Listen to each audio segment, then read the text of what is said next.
গুরু দক্ষিণা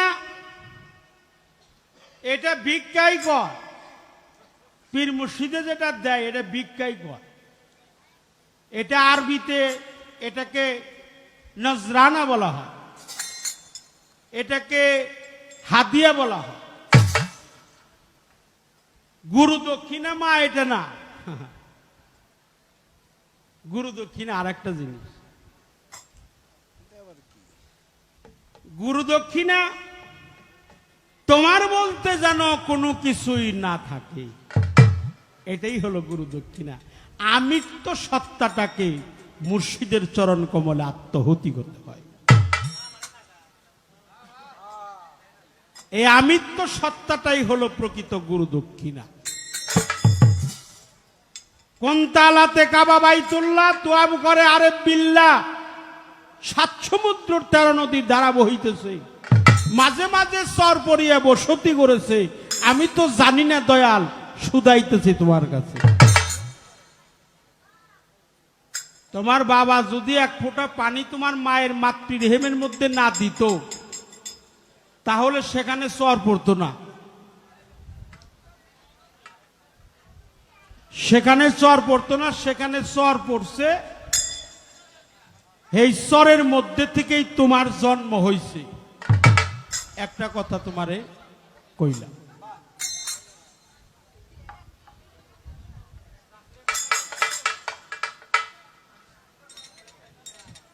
এই জন্য পাক পাঞ্জাতন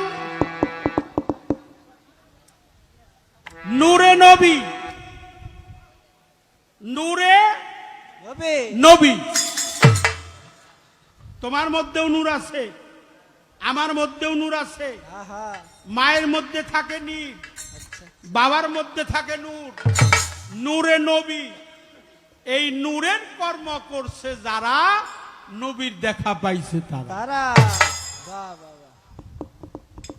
মাটিতে মা ফাতেমা, এই মাটি না যে মাটি দিয়ে ঘর তৈরি করি, এই মাটি না যে মাটির মধ্যে ফসল ফলাই, এই মাটি না যে মাটির মধ্যে গবাদি পশু পাখি লালিত পালিত করি, এই মাটি না যে মাটির মধ্যে দাঁড়িয়ে গান করতেছি, এই মাটি না।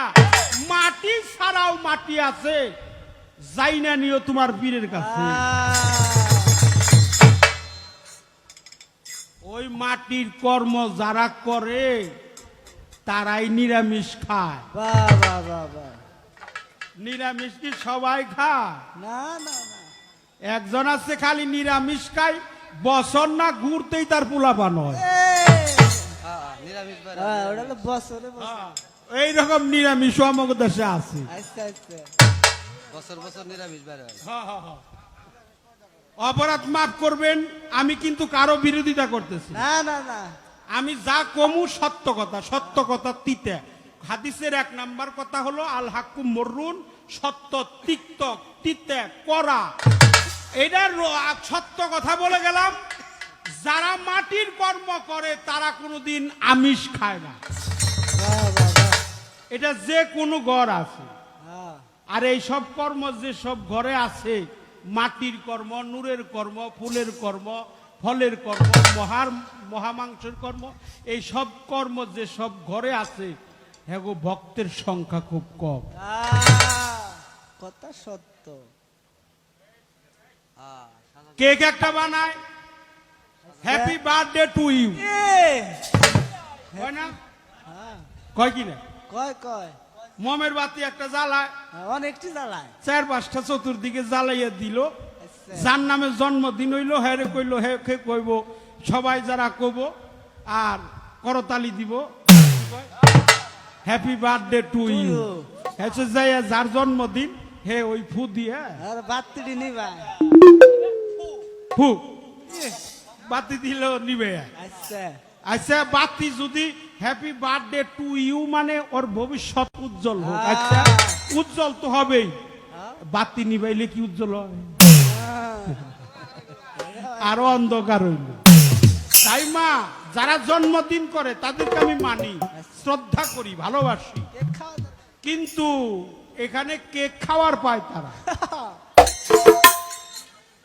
আসল জন্মদিন কোন দিন? তোমার পিতৃবীজ, পিতৃধন, পিতৃবীজ। এই বসেন।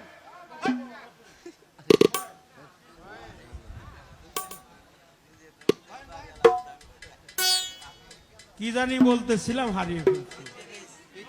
হ্যাঁ?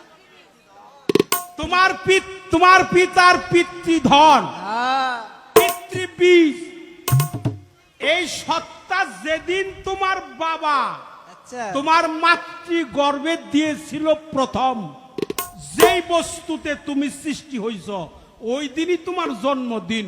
এই যে হাজারো মানুষকে জিজ্ঞেস করলে কইতে পারবো কয়জন। তাইলে আর হ্যাপি বার্থডে টু ইউ আমি আমার কথা বললাম, যারা এটা রেকর্ডিং হইতেছে তো এটা সবারে কইতেছি না, আমার কথা বললাম। আমি এই দেশের দেশি না, তাই তুমি সবই খাইও, আমিষই খাইও মা, তুমি নিরামিষের জায়গায় যাইও না। আচ্ছা। আর যে কর্মের কথা কয়ে গেলাম, মাটির কর্ম, নূরের কর্ম, পানির কর্ম, পানিতে ছোট ইমাম, বাতাসে বড় ইমাম, আগুনে মাওলা আলী, নূরে নবী, নূরের কর্ম, এইসব কর্ম যখন তুমি করবা, তখন আর আমিষ জাতীয় কোনো খাবার খাইতে পারবে না। খাইতে পারবা। শেষ দিলাম, আর কোনো কথা কব না, একটা গান গাবো।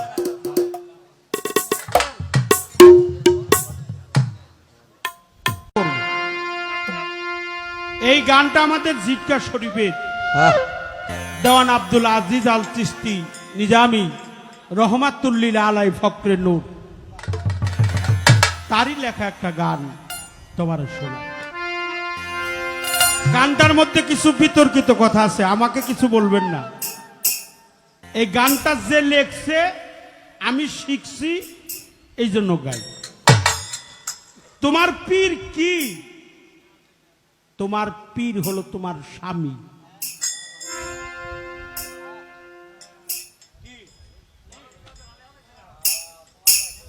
তোমার কাছে তোমার পীর হলো তোমার স্বামী। দেল মোহর দিও, আহা দেল মোহর। ওই যে বাসর রাইতে জানি কি দেয়, দেন মোহর। দেল মোহর। এই পীরের দরবারেও একটা দেল মোহর আছে, ওই দেল মোহরটাই হলো তোমার বার্ষিকী, ভিক্ষা, নজরানা, হাদিয়া, গুরু দক্ষিণা।